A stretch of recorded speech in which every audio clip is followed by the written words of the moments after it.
What's up YouTube? Eric Vasquez here from Teach Me to Design, and I'm so excited because today I have a brand new video for you where I'm going to be sharing my personal professional workflow for doing high-end skin retouching in Photoshop. Alright, so we're over here in Photoshop and we're about to get started on our high-end retouching workflow. Now, I do a lot of this type of work with film posters, TV posters, key art design, which is, work that I've been doing for a while now. And anytime that I'm working on a project like that, generally it's some sort of composite, right, where we're putting together different objects into a scene. But I always like to start by retouching the subject, right? If it's one person in a poster or maybe it's multiple people. Right, so here I just have this image that I grabbed from, I believe it was Pexels or Unsplash. I'll drop a link to it in the description below so that you can try some of these techniques out for yourself. But you can see it's just sort of this mysterious, kind of dramatic looking image where we don't know who this woman is on the phone with, and who has a phone like this anymore anyway. But that's besides the point. We're going to dive in and get started, and I'm going to show you each of the things that I look for and how I address them anytime I'm doing retouching in Photoshop. So the first thing before we even get to the skin is that I'll look at things like the eyes to see if there's any maybe redness. We want to kind of even that out or remove it. If there's some flyaway hairs that are kind of distracting, we can address those as well. And generally what I'll do for this is I'll just create a new layer on top of my background layer, and I'll press B to get the brush tool, and then I'm just going to use a low opacity brush, like 20%. You can even reduce the flow a little bit if you'd like. And then I'm just going to sample some of this eye color here and just lightly kind of brush in to remove a little bit of this pink and redness in the eyes here. Okay, so it doesn't have to be too heavy-handed or anything like that. It's just looking to even out some of the colors here in the eyes. Right, this side isn't so bad, but what I will do is paint out some of the hair here. Right, there's a hair that's going right across the eyeball, and I just want to cover that up. Alright, so I can increase the hardness of the brush a little bit by using Shift and the right bracket on the keyboard. Okay, and then all I'm going to do is sample a little bit of the color here from the eyes and just paint over where that hair is showing up, right? So you can see I'm just kind of quickly coming in here to cover that up a little bit because it is a tad bit distracting. Okay, so again, just going over here, back over the eye. I'll increase the flow for this part. Right, bring that back up to 100. And again, I like to use a low opacity brush for things like this because you can gradually, build up your tones. You can gradually see the changes as they're happening instead of doing like 100% and just making a huge blob on the canvas. Alright, so here I'm just going to increase and decrease the size of the brush a little bit. And I'm not going to do this for every single hair. I just want to show you guys the general idea here, right, when you're working. Okay, so just going to paint that out a little bit more, and I'm just sampling some of these larger areas of color. Okay, and maybe we can do that a little bit for the area just above the eye as well. Okay, not going to spend too much time making that part perfect. Again, it's just about kind of setting this up and preparing for some more retouching. I like to do this before I get into the skin retouching as well because it makes it a little bit easier when you're doing the skin so you don't have to work around things like this. Alright, but just little touches here and there, and you can kind of see on the eyes that what a difference that's already making a little bit to help there. So I'm just going to call this eye fix. Okay, so here that's the first thing, right, is looking at the eyes, checking for flyaway hairs and things like that. Now, the second thing that I want to do here is address some of the hot spots in the image. Now, this occurs if there's maybe a strong light source where it can cause some of the image to look a little bit overexposed. And you can see that's happening just a little bit on the nose as well as the cheek area. So what I'm going to do to fix that is to select my background, press Command+J to duplicate it, and then we're going to go over here to our tools and we're going to select the patch tool. Now this is a very useful tool. It's located just below the eyedropper. Okay, and I'm going to zoom in once again. And now that I'm zoomed in, I'm just going to select an area where that highlight is located. And then I'm just going to click and drag my cursor over a little bit until I no longer see that highlight there. Okay, and while you still have your selection active, go to the edit menu and choose Fade Patch Selection. All right, and now you have a slider that's basically like an opacity slider going from 0 to 100. You can bring this somewhere in the middle, turn the preview on and off, and you'll see that it's just kind of smoothing things out a little bit. So I'm going to bring that up a bit here, click OK. All right, and now you can see that I've gotten rid of that hot spot, but you might not want it all the way at 100%. So let's go ahead and fix the other one, and then I'll show you what I mean. Because again, we want it to look natural, right? We don't want it to be overly fake looking or overly retouched. So here I'm going to do the same thing and just select this area on the cheek. I'm going to click and drag my cursor over to the side a little bit. You can drag it up, down, left, right, however you want. All right, and let's go ahead and bring this area in. I know it doesn't look perfect right now, but we're going to fix that. All right, so again, we're going to go to Edit, Fade Patch Selection, click OK. Okay, and now what we're going to do is just reduce the opacity of this layer. Okay, so I'm going to bring it down to about 54% or so. Okay, zoom out. And now if I just take both of these layers, this is our patch layer, I'll call it. I'll grab the iFix layer above it, press Command G to put it into a folder, and I'm just going to call this folder RT for retouching. So a lot of the retouching moves that I make will be contained inside of a folder separate from the original file. But if I turn that on and off, you can see that we've already gotten rid of some of the hot spots there, or reduced them at least, and we've also cleaned up the eyes and some of the flyaway hairs. So now let's move on to the third step here in my retouching workflow. Now, before we go ahead and continue, what I want to do is select the RT folder, press Command, Option, Shift, and E on the keyboard, and that's going to take all of the layers below and merge them together into one layer on the top. Okay, so you can see I've got all of these layers merged now onto the top of my layer stack. All right, so I'm just going to call this RT, and now I'm going to make 2 copies of this, get rid of this layer here. I'll call my middle copy Shadows and Color. Call this top layer Skin Texture. And why am I naming them this way? Well, it's because we're about to do the frequency separation technique.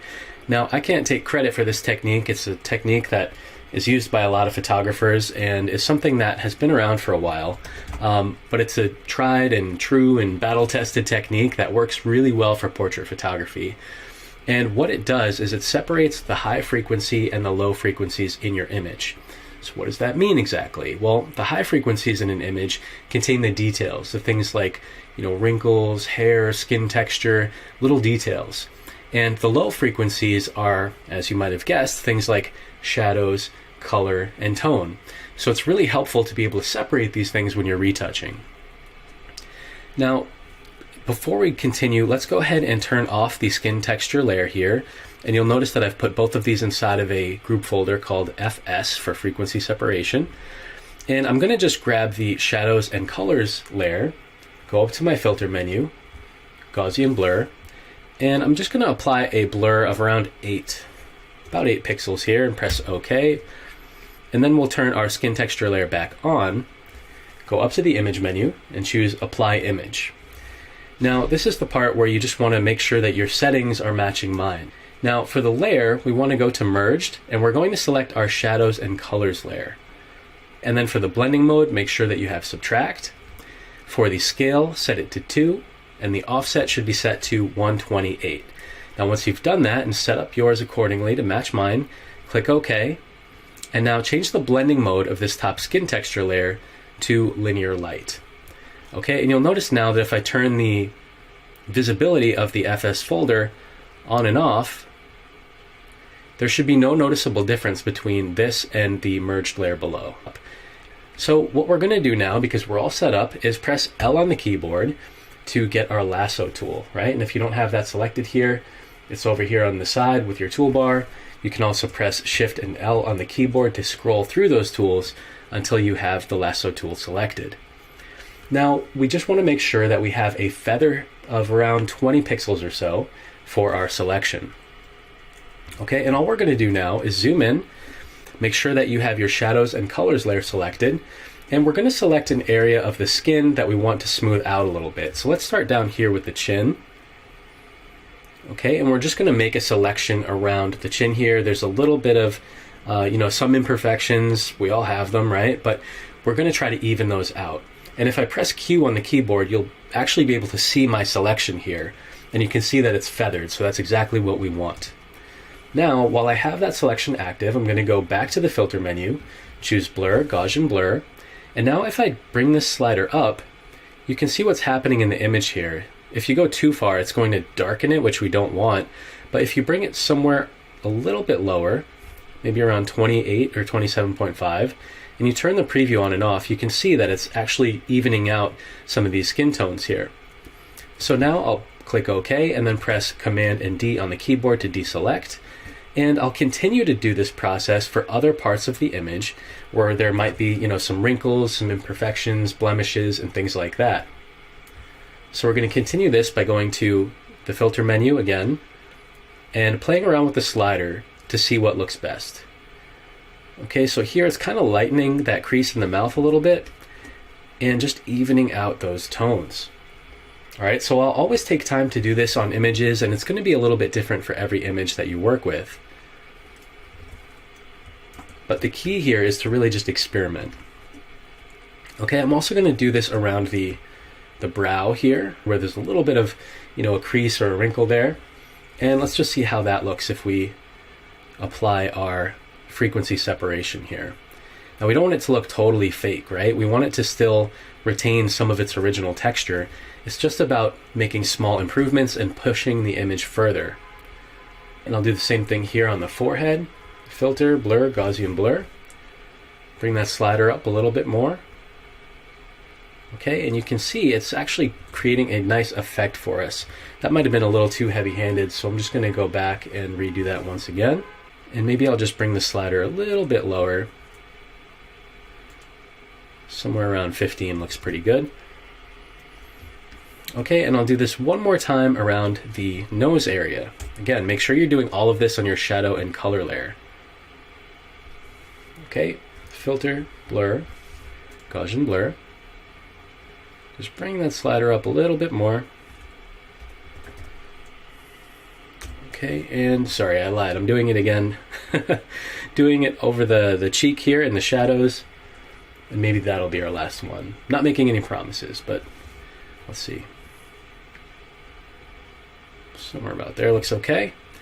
And now if I zoom out and again toggle the visibility of this layer on and off, you can see that we've got some pretty nice looking results here, right? That's already helping to improve the quality of our image.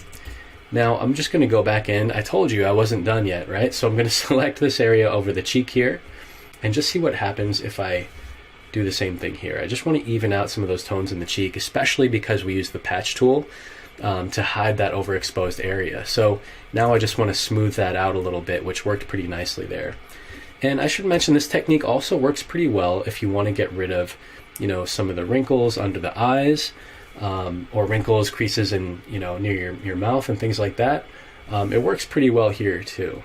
We don't want to completely remove the wrinkles and make her look like a doll or something like that, but we want to just reduce it a little bit. All right, so there we go. Let's zoom out one more time. Turn the visibility of that layer on and off, and you can see we're starting to get a nice, smooth looking result.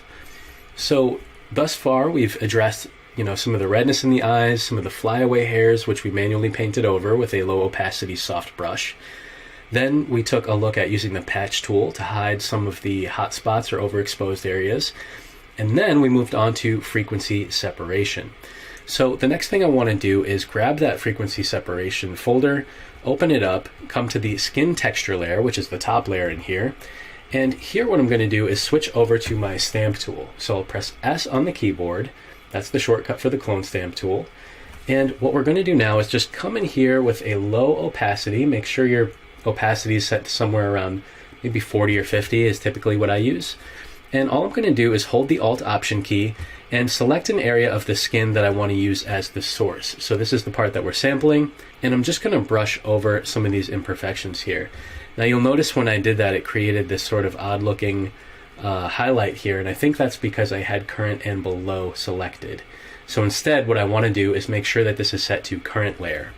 So again, hold the Alt Option key, select a clean area of the skin, and Okay, and then I'm just going to brush over this to hide some of these little marks here. Right, and you'll see that there's also some like highlights, some really light areas, kind of sporadically throughout the image here. So I'm just going to cover those up too.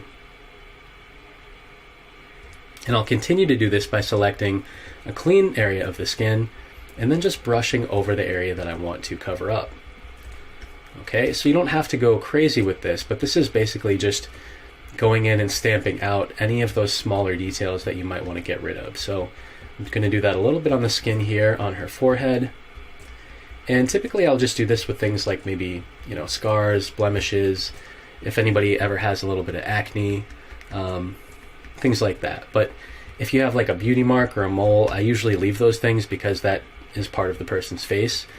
So we don't want to completely, you know, remove all of the character from somebody's facial features. Okay, so again, just going to clean up a few more of these spots here. Just these tiny little specks of highlights.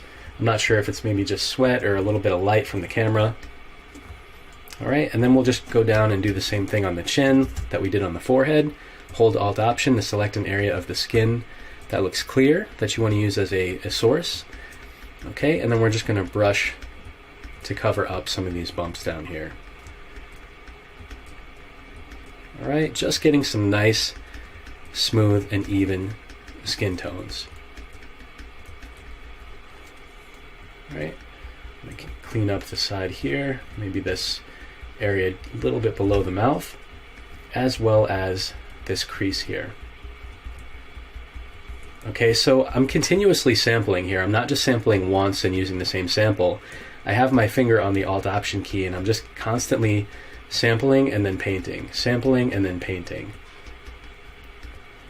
until you get a nice looking result. And now let's go ahead and just toggle the visibility of this layer on and off. And there you can see the results of our frequency separation. Okay, so let's move on to the next step here. And what I want to do again is select my top folder and then hold the Shift key and select the RT image just below.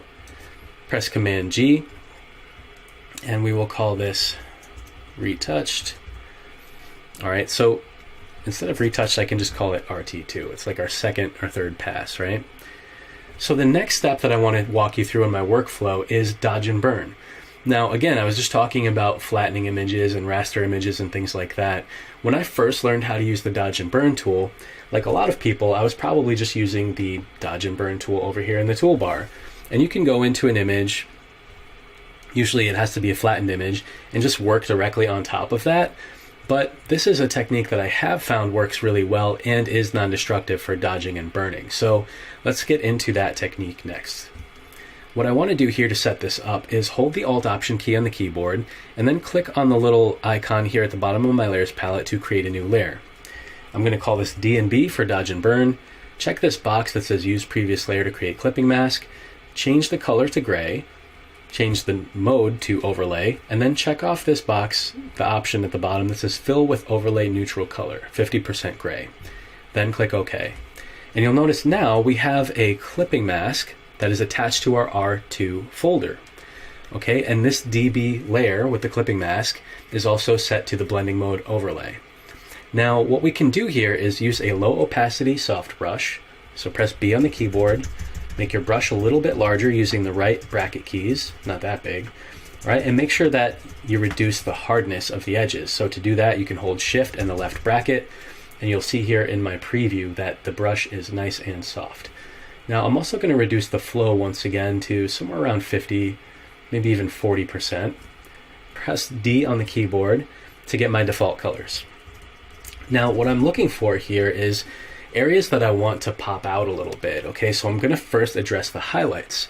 And to do that, you just want to make sure that you have a solid white color selected. And I'm just going to come in here, maybe even reducing my flow a little bit more. It's easy to overdo this, so I do want you to be mindful of the opacity and the flow settings that you're using. Okay, and I'm just going to brush over the eyes a little bit. We want to pop those out. I'll do a little bit here on the nose where that highlight was. And just go over the lips a little bit to help that stand out a little bit more. And again, with this technique, I mean, less is more, right? You're just looking to enhance it and push it a little bit further. You don't want to completely blow it out. All right, so I'll do the same thing here over the earrings. And what the heck, let's get a little bit of the phone as well. I'll just make my brush a little bit larger and just go over some of the highlights here on the phone. And then what I will do is press X on the keyboard to switch over to black. And now I'm going to do the opposite, where I go over some of the darker areas to make those shadows just a little bit darker. All right, so you can go over the areas that already have some shadows in them. All right, and it's just going to add some contrast here. All right, I'll kind of do that on the eyelids, go over the eyebrows as well. All right, and maybe some of the shadows on the inner part of the mouth here, the nose, the nostrils, the sides of the nose. All right, and we'll get the ears as well. And I usually do this and go over the hair too. So maybe I'll use white to pop out a few areas of her hair. Just looking for the areas where some highlights already exist. Okay. And then I'll do the same thing for the shadows. Go over the shadow areas to make them a little bit darker.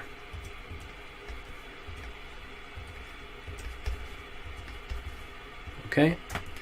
And I will zoom out. Maybe brush some black here into the bottom of the image, just to kind of fade it out a little bit there. And now you'll see on my layer here, you can see all of those moves that I've just made with the brush on the DB layer. And if I toggle that layer on and off, you can see that we've brought out some nice highlights, some nice details, and we've pushed the contrast and the shadows a bit further. The nice thing about doing it this way is that you have so much more control by having this on a separate layer. So for example, I can reduce the opacity of this from 100 to say 50% if I want it to look a little bit less noticeable. All right, so if it's at 100, it's a little bit more drastic, but I think we can split the difference and maybe go to around 60 or so. Right, and that is how I usually go about doing dodge and burn in a non-destructive way. Now at this point, our image is looking pretty good. So again, I'm just going to toggle the visibility of this R2 folder on and off. And you can see the before, where we're just looking at our background original image, and the after, where we've gone through basically 4 steps now with this retouching.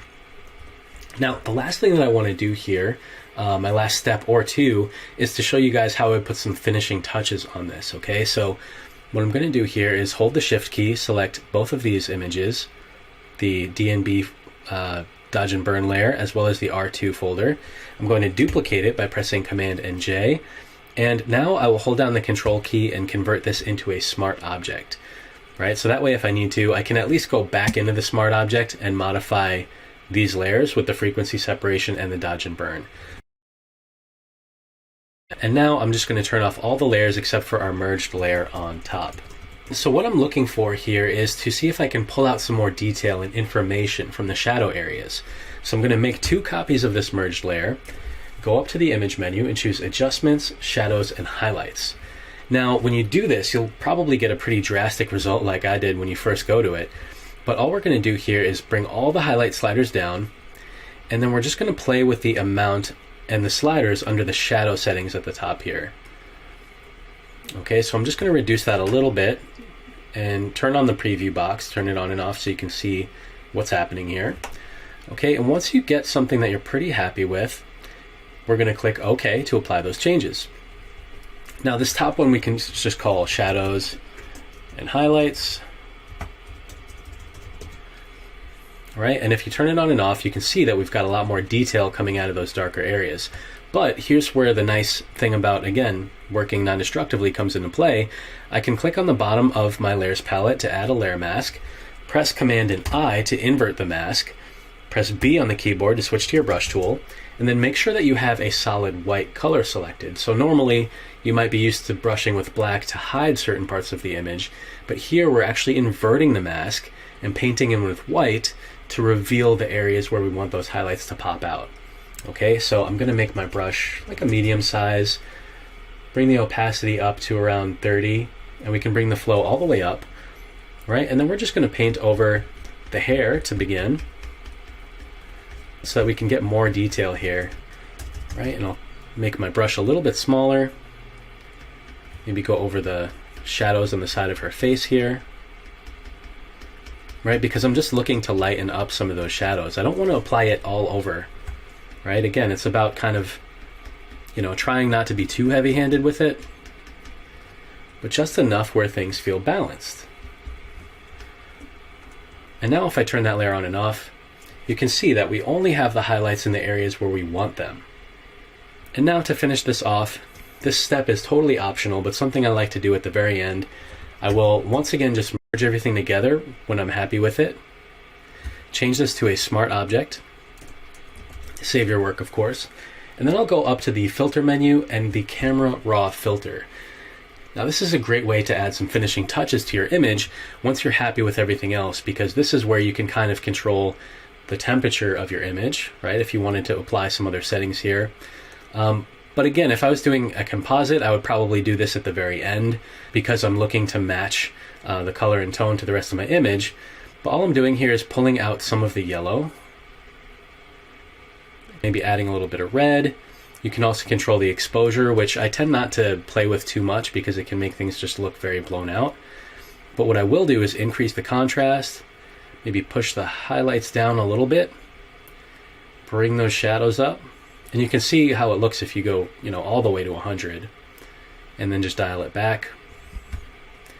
And now the texture, clarity, and dehaze layers are kind of like doing a high pass on the image, right? So if I bring this all the way up, you can see that it's really, bringing a lot of that graininess and detail out, which I don't necessarily want. I want this to look a little bit softer, right? The clarity you can bring up a little bit. That looks pretty good. And then dehaze is just kind of, making things too dark. So I'm going to leave that slider alone.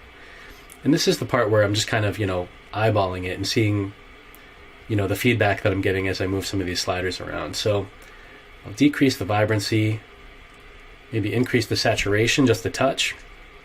And you also have all these other options down here that you can play with, like curves, things that you can add manually. But I don't want to mess with those too much. I'm just going to use the basics here for now, and then click OK. And then once that's applied, you can see the results here. Let's go back to our original image from what we started with and where we ended up. Let me know if this was helpful. If you did enjoy this tutorial, go ahead and smash that like button, subscribe if you haven't already, and hit that notification bell so you'll never miss a video. All right? Thank you all so much for joining me today. This is Eric Vasquez from Teach Me to Design. We'll see you next time.